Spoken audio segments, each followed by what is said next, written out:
Hey everybody, it's Matt. We are back again, January 9th, 2026. Today will be the 38th dose of Besremi. I'll be hitting the right thigh, 100 micrograms, fourth dose on the monthly routine. So just to recap, I started in September. And here we are in January 1st. So this will be the fourth time just doing it once a month.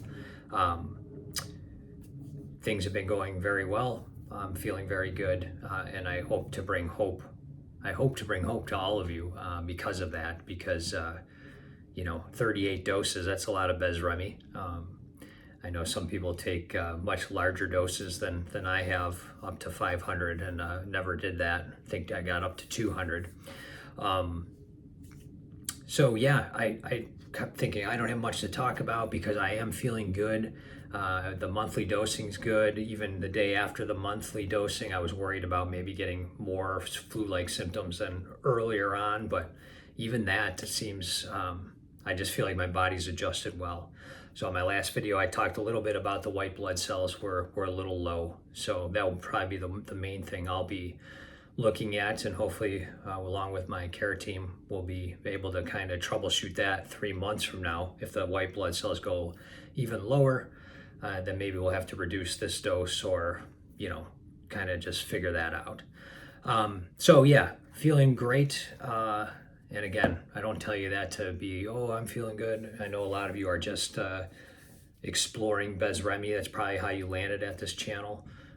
Wondering what is going to go on with all these side effects. And so yeah, I talk a lot about staying hydrated and health, and your diet. A Mediterranean diet always seems to be the most popular amongst people with PV, the doctor, the medical community. So and a lot of times I'll say you got to take care of your mental health, and I don't really give anything further than that other than I'm praying for you, and that is true. So I was kind of like, all right, well, maybe I can start to give little tips on mental health. I'm not a professional, mental health professional or anything, but things that I think of, and something that came to me very strongly to talk about, and it was confirmed, and I'm not making this up. I was like, all right, I'm going to talk about forgiveness and mental health and forgiveness.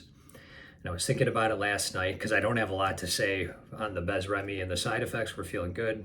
Boom, move that aside. What can I do to maybe lift somebody up, give them something to think about? And so forgiveness kept coming in my mind. When I got up this morning to do my regular routine, have my coffee, do my morning prayers, I have 3 books I read. This is one of them. It's a Healing Prayers for Every Day. And it's just it's a little prayer book, and it gives you the date, specifically today, January 9th. And I had already had forgiveness on mind, and here was the reading for today. And there's a Bible verse, there's a reflection, and then there's a prayer. So the Bible verse was, "And forgive us our debts as we forgive our debtors." That's from Matthew chapter 6, verse 12, which is part of the Lord's Prayer, the Our Father. Kind of a cornerstone prayer, very difficult when you really think about if you struggle to forgive. And the reflection is, if you ask those who work in the ministry of healing, they will tell you that the one area needing the most healing is that of forgiveness. As people are able to forgive themselves and others, the barriers to healing are removed. And the prayer is, "Heavenly Father, daily I pray for all those who have hurt me. I hold them up to you for your blessing, for I wish them the same happiness and healing that I seek for myself."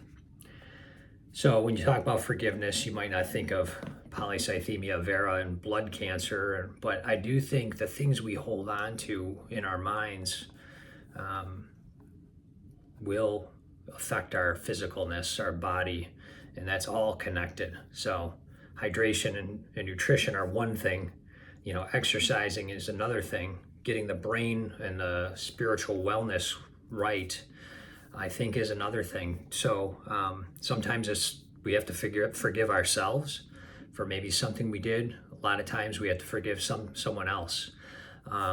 So it's just something to think about. I don't have a lot of great information to tell you how to do it. But I did write up some quotes here, and I'm going to read this, and hopefully this resonates with some of you. So as we step into this new year, I want to offer a simple but soul-deep reminder. Take care of the old noodle, not just with sleep and hydration, though yes, please do that, but with something even more powerful, forgiveness. Not because they deserve it, not because it's easy, but because you deserve peace. C.S. Lewis said, to be a Christian means to forgive the inexcusable because God has forgiven the inexcusable in you. And I'll add this. Forgiveness is the fire that eats the rot, not to destroy, but to make room for peace. When we hold on to bitterness, it doesn't punish the other person, it punishes us. Someone once said, unforgiveness is like drinking poison and waiting for the other person to die. That's powerful. It clouds the mirror, it clogs the soul. So this year, maybe the best self-care isn't a new routine or a new app, although it might be. Maybe it's letting go of that one thing that you're holding on to. Not to forget, not to excuse it, but to be free from it. So forgiveness is the breath that clears that mirror so we can see the face of God and we can see ourselves. Peace to all of you. I'm praying for you. Hopefully this is helpful. I'm not a preacher, but